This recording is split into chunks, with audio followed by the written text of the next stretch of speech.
Okay, so listen, I hate 9 to 5s. Okay, I got to the point where I wasn't doing what I really wanted to anymore for work, and I aged out of my corporate career. My name is Damon.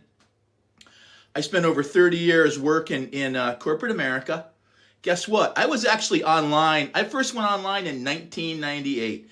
I was first making money online in 1998, but I was working for publishers, like of big magazines that did not have reps in New York City. And so I worked for like Entrepreneur, Frommer's, and Fast Company, and Motor Trend, Truck Trend, Hot Rod. That was my favorite because I'm a car guy.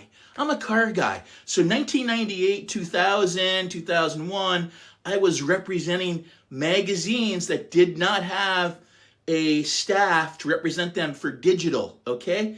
And I had been a media buyer before that. So I started off in 1990 as a media buyer at one of the big ad agencies, like world, big, top 10 in the world. Okay, it used to be called McCann Erickson. Now it's called Universal McCann. Okay, but it was 753rd Avenue. I had to commute into New York City. Okay, so what happened was I met a woman. I was traveling. I was out of college for like 4 years. I was driving a cab because I did that in college and I loved it. I loved driving a cab in New York City. It was so much fun. Actually, it was not on.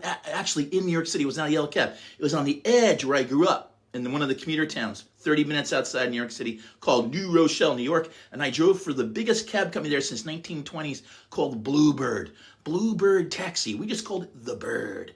Okay? And we had like slate blue cars. They were all former state police cars and stuff. They were really cool. All right? And I drove for them. We had the radios, like the Motorola radios. It was really cool. Great job for a college kid. I started doing it when I was 19 years old. Before that, I worked in pizza places for like 2 years.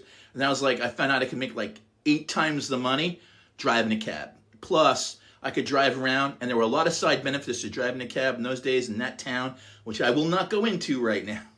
Those are for a different day. I could go into those. But bottom line was I was traveling after college. I met a beautiful woman in France. In 1989, I wanted to get married, and my dad was like, you need benefits. My dad said, you need benefits. So that meant I had to go to the family business. I was like, no.